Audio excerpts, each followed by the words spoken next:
hi there grade 5 pupils, welcome back again to another video lesson. So after discussing addition of fractions, so we'll now proceed to subtraction of fractions in mixed numbers, also with and without regrouping. So for the lesson objectives, we will subtract fractions and mixed numbers with and without regrouping. So to start our discussion, let us have fraction. So I hope meron na po kayong idea regarding fraction. So fractions represent equal parts of a whole. There are three major types of fractions, namely proper fractions, improper fractions, and mixed fractions. So para ma-discuss po natin, para mas maging malinaw sa inyo yung fraction, so halimbawa meron tayong isang buong pizza. And then hinati natin yung pizza na yon into its equal slices. And then, upon slicing, tatlo ang iyong nakain. Okay, so anong fractional part ng nakain mo? So that is 3 over 8. 3 slices over yung total na slices ng pizza, which is 8. Okay, so meron tayong types of fractions nga, yung proper, improper, and mixed fractions. So a fraction is said to be a proper fraction if the numerator is less than the denominator. So diba sa fraction, meron tayong numerator and denominator. So yung numerator, ito po yung number na nakasulat sa itaas ng fraction bar. And then yung denominator naman, ito po yung nakasulat sa ibaba ng fraction bar.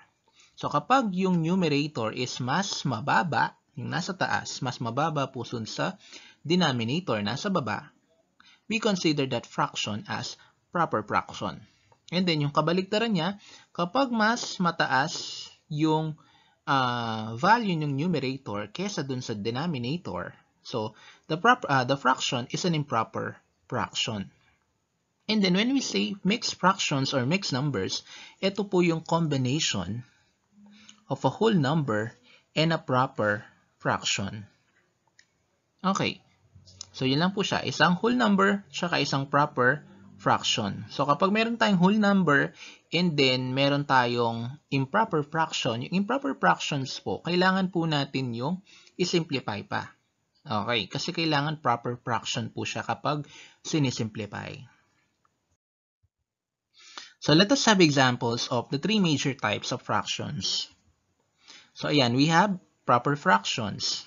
1/2, 4 over 15, 19 over 32. As you can see, numerator 1, 4, and 19 are all less than the value of their denominators. Like for example, 1/2, mas mataas ang value ng denominator, which is 2. 4 over 15, mas mataas po yung 15. And then 32 dun sa 19 over 32. So, let us have improper fractions. So, kung sa proper fractions, the value of the numerator is less than the denominator. So, for improper fractions, ayan, as you can see, mas mataas po yung value ng numerator kesa sa ating denominator. 7 over 3. 7 is greater than 3. That is why 7 over 3 is an example of improper fractions. Same with 29 over 6 and 100 over 99. So usually, mga improper fractions po, sinisimplify po natin yan, and then we make it as mixed fractions. So yung mga mixed fractions, ayan, whole number, 1, and then 2 over 9, which is a proper fraction. Okay, as you can see, proper fraction siya, it's because the numerator is less than the denominator. What else? 5 and 12 over 25. 14 and 3 over 8. And then, yung mga fractions, sinisimplify po natin yan. Sinisimplify, so we reduce them to lowest term if possible. If not, hindi po natin pwede silang i-simplify kasi simplified form na po sila. So now, when can we consider that two or more fractions are similar fractions? So, two or more fractions are classified as similar fractions if and only if the denominators are alike. Sa madaling salita, kapag yung mga denominators ng ating mga fractions ay magkakatulad, considered po sila as similar fractions. So, tinitignan lang po natin yung mga numbers na nasa ibaba. Okay. Kapag pare-pareho po yung mga nasa ibaba, they're considered as similar fractions. Examples of similar fractions are 3/8 and 5/8. Ayan, as you can see, the denominators 8. Ayan, kaya similar fractions po sila. And then what else? 2/15, 7/15, and 14/15. As you can see, pare-pareho po yung denominator which is 15. So, yun lang po ang similar fractions. What about similar fractions? If the denominators of two or more fractions are not alike, then the fractions are dissimilar. So, on the other hand, kapag yung ating mga denominators ay magkakaiba, considered po sila as dissimilar fractions. So, kapag pare-parehong numerator, hindi na po natin pwedeng sabihin na similar fractions sila. It's because we are looking only on the denominators of the fractions, of the given fractions. Hindi natin kina-consider yung mga numerators. So, examples of the similar fractions are 1/6 and 7/9. As you can see, 1/6, the denominator is 6. 7/9, the denominator is 9. Next, 8/11, 15/23, and 32/45. So, magkakaiba po yung kanilang mga denominator. So, let us now proceed to subtraction of similar fractions. So, kung paano natin diniscuss yung addition of similar fractions, halos pareho lang naman. Nagkaiba lang po sa operation. So, in subtracting similar fractions, just simply get the difference of the numerators and copy the denominator. So, di ba sa addition of similar fractions, we'll just simply get the sum of the numerator. So, dahil subtraction ang topic natin, difference. And then, we also need to express the answer in lowest form if possible. So, let's start our discussion of examples, subtraction of similar fractions without regrouping. So, let's have number 1. So, 7/8 minus 3/8. So, since similar fractions sila, pag-subtract lang po natin yung kanilang mga numerator. So, that will be 7 minus 3/8. 7 minus 3, that is 4/8. So, our answer is 4/8. Since pwede pa natin siyang i-simplify, isi-simplify po natin. So, what is the greatest common factor of 4 and 8? The answer is 4. So, we have to divide both numerator and denominator by 4. 4 divided by 4, we have 1. 8 divided by 4, we have 2. So, our answer is 1/2. So, 4/8 is 1/2. Tama nga naman, yung 4 ang kalahati ng 8. Okay, next. 4 and 13/20 minus 7/20. So, yung whole number natin na 4 is iti-take away lang natin siya. So, hindi natin siya gagalawin kasi hindi man siya pwedeng subtract dahil yung kanyang subtrahen, wala naman pong whole number. Proper fraction lang siya. So, retain lang siya 4. And then, pag-subtract natin yung numerator. So, 13 minus 7/20. So, that will be 4. And then, 13 minus 7, that is 6/20. Now, what is the greatest common factor of 6 and 20? That is 2. So, divided by 2. So, our final answer will be 4 and 3/10. Ayan, kasi diba kapag dinivide natin yan, lilitaw po 3/10. Kaya ang final answer po natin is 4 and 3/10. Tandaan po natin, lahat ng ating mga sagot ay kailangan nakasimplify. So, ayan, 3/10.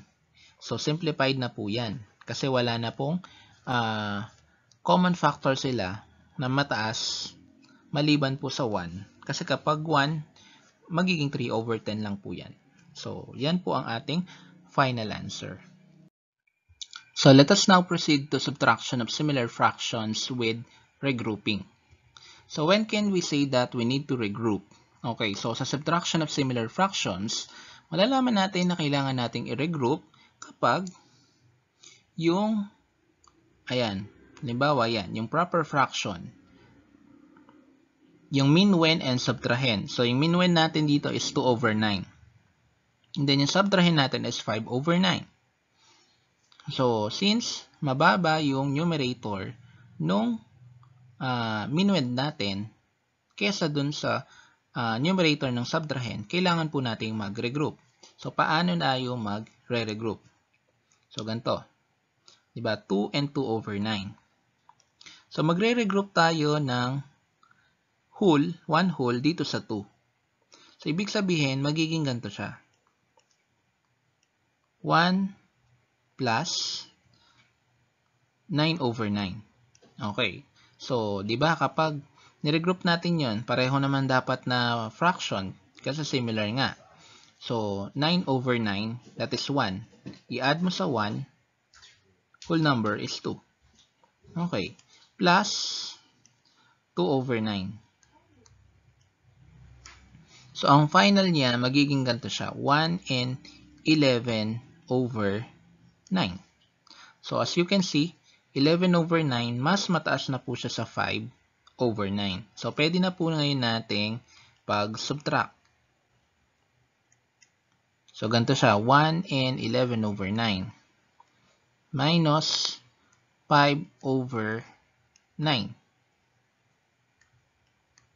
So, retain natin yung whole number and then pag-subtract natin yung numerator. 11 minus 5/9.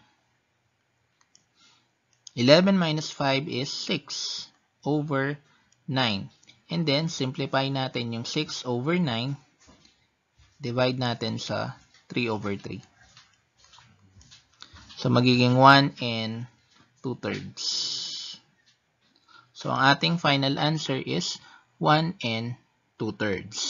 So, explain naman natin kung paano kapag ginawa nating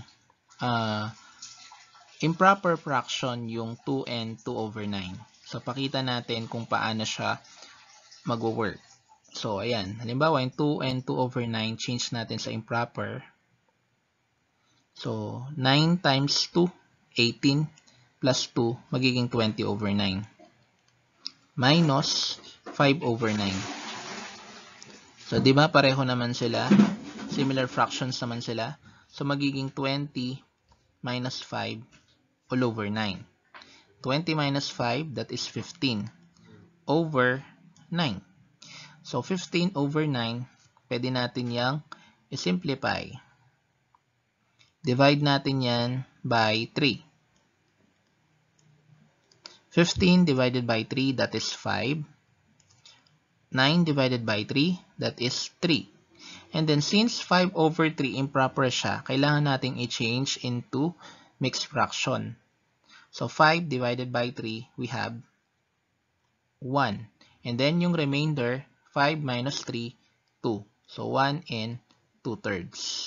So, you can see, pareho lang po yung ating nakuhang sagot. So, nasa sa inyo kung ano yung paraan na gusto nyo. So, let's have number 2. 5 minus 19/24. So, ganito ang magiging solusyon niya. Itong 5 na to, gawin natin siyang 4 and 24/24. So, kapag change natin yan, niregroup natin, make sure na similar fractions ang gagamitin natin. Like for example, ayan, 19/24. Yung denominator niya is 24. Kaya kailangan 24 din ang denominator kapag niregroup. Okay, so 4 and 24/24, that is equivalent to 1. Kasi 24/24, that is 1, plus 4, 5. So, ganito siya niyan. 4 and 24/24 minus 19 over 24. So, pwede tayong mag-add ganyan vertically. So, retain natin yung 4, bring down.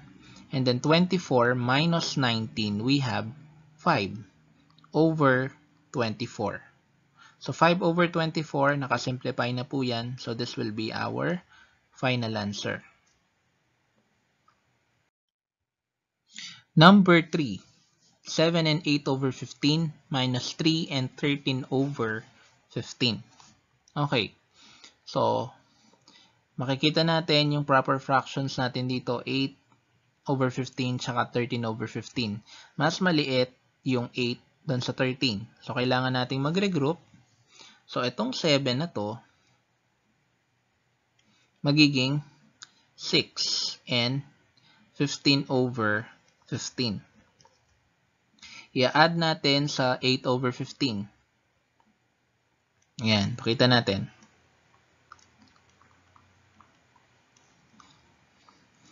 So, magiging ganito siya, 6 and 23 over 15. So, ayan.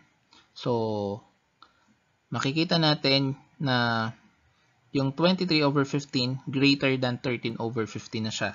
So, pwede na po tayong mag-subtract. So, gawin natin yung vertical. So, magiging 6 and 23 over 15 minus 3 and 13 over 15. So, since pareho silang mixed fractions, pwede tayong mag-subtract ngayon ng whole numbers. So, 6 minus 3, that will become 3. 23 minus 13, that is 10 over 15. So, anong common factors or greatest common factor ng 10 and 15? That is 5. So, kapag dinivide natin both numerator and denominator by 5, our answer will be 2/3. 10 divided by 5, that is 2. 15 divided by 5, that is 3. So, our final answer is 3 and 2/3. Now, how do we subtract the similar fractions? So, again, we will be discussing two methods. So, method 1 is by changing the similar fractions to similar fractions.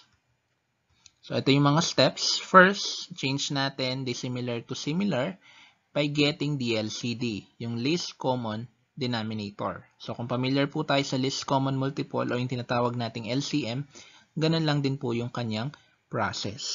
It's just that, denominator po kasi siya. Next, subtract the numerators and copy the denominator. So, we'll just follow the rules on subtracting similar fractions and then subtract the whole numbers kung meron. In case of one of the fractions has no whole number, just copy the whole number of the other one. And then, express the answer into its simplest form if necessary. So, let's have example number 1.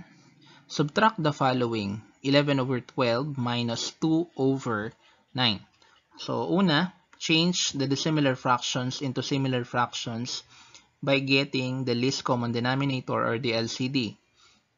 So, lista natin 12 and 9. And then, write down the first at least 5 multiples of 12 and 9. So, 12 muna, 12, 24, 36, 48, 60. Ayan, first 5 multiples. What about 9? 9, 18, 27, 36, 45. So, that is enough. It's because meron na tayong nakikitang LCM, which is 36. Ayan. So, the LCM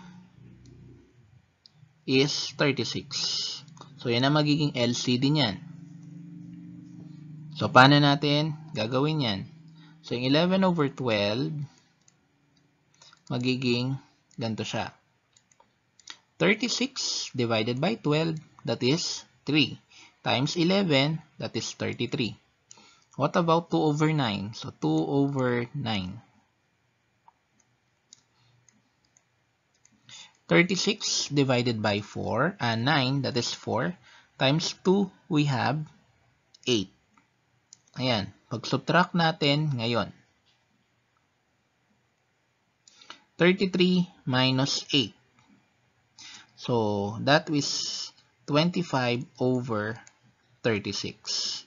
So, this will be our final answer. So, 25 over 36, wala na po silang common factor other than 1. So, that will be our final answer. Example number 2. What is the difference between 8 and 2 over 7 and 3 and 5 over 8? Okay. So, ayan, mixed fraction sila pareho. So, dito muna tayo sa LCD. Yan, 7 and 8. So, lista natin 7, 14, 21, 28, 35. Yan muna. 8. 8, we have 16, 24, 32, 40.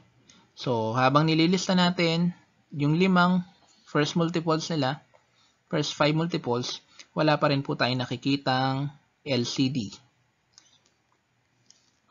So, continue lang tayo sa 35, 42, 49, 56, 63, 70.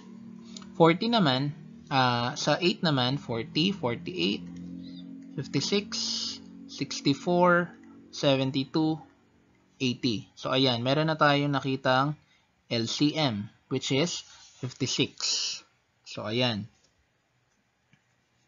So, change ngayon natin yung 2 over 7 tsaka 5 over 8 into similar fractions gamit yung LCD na 56. So, ganito ang mangyayari. 8 and 2 over 7. Tapos 3 and 5 over 8. Magiging ganito siya. 56 divided by 7, that is 8. Times 2, we have 16. Next, dito naman, 56 divided by 8, that is 7. Times 5, 35. Okay. So, ngayon, mag-subtract na tayo. So, 16 minus 35 cannot be.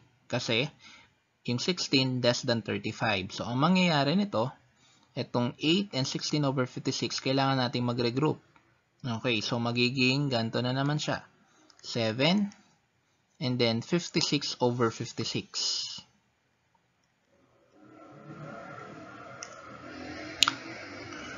Tapos, plus 16 over 56. Sa baba naman, 3 and 35 over 56. So, ngayon, i-add natin yan. Nagiging 7 and 72 over 56 minus 3 and 35 over 56. So, ayan. Makikita natin na yung 72 greater than 35 na. So, pwede na tayong mag-subtract ngayon. Kasi na-regroup na natin. So, 7 minus 3, we have 4. 72 minus 35.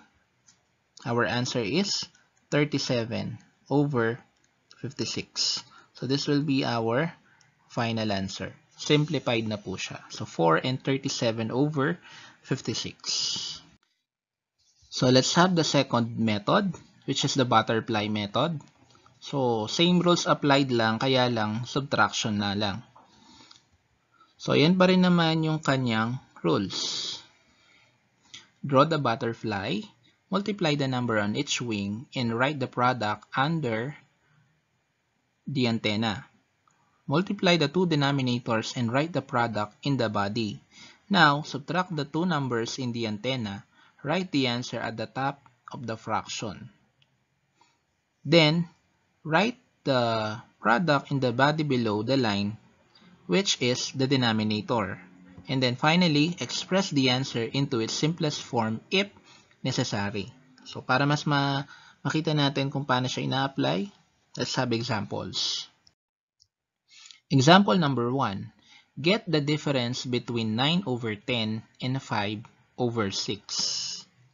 So, sulat natin 9/10 minus 5/6. And then, mag-draw tayo ng wing.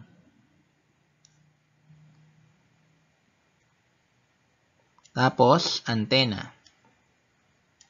Yung kanyang body. Now, multiply. 9 times 6, we have 54. 10 times 5, we have 50. And then 10 times 6, we have 60. Pag subtract natin ngayon, 54 minus 50 all over 60. 54 minus 50, that is 4 over 60. Then kailangan nating i-simplify. Divide natin by 4. Yung GCF nila. 4 divided by 4, we have 1. 60 divided by 4, we have 15. So our final answer is 1 over 15. That is the difference between 9/10 and 5/6. So let's have example number 2. What is the result when 4 and 2/7 is subtracted from 9 and 3/5? So, rewrite natin kung paano yung number sentence niya. Ganito siya, 9 and 3/5 minus 4 and 2/7. So, yung 4 and 2/7, yun po yung sinubtract saan? Sa 9 and 3/5. So, kapag sinulat po natin 4 and 2/7 minus 9 and 3/5, wala po tayong makukuhang sagot. Okay. So, yung 3/5 and 2/7, pagsusubtract natin ngayon sila. So, ganito siya. 3/5 minus 2/7. So, butterfly method, ganito. Ayan. 3 times 7, that is 21. 5 times 2, we have 10. 5 times 7, we have 35. And then, pag subtract natin yung whole numbers, so 9 minus 4, we have 5. And then, 21 minus 10, all over 35. 21 minus 10, we have 11 over 35. So, wala na tayong pwedeng i-divide sa 11 and 35. Yun na po yung final answer. 5 and 11 over 35. So, after discussing addition and subtraction of fractions, syempre yung kasunod po niya is solving word problems. So, solving routine and non-routine problems involving addition and subtraction of fractions. So, kung paano natin diniscuss yung mga process, kung paano i-add yung similar, dissimilar. So, ganun din po natin i-apply yon using word problems.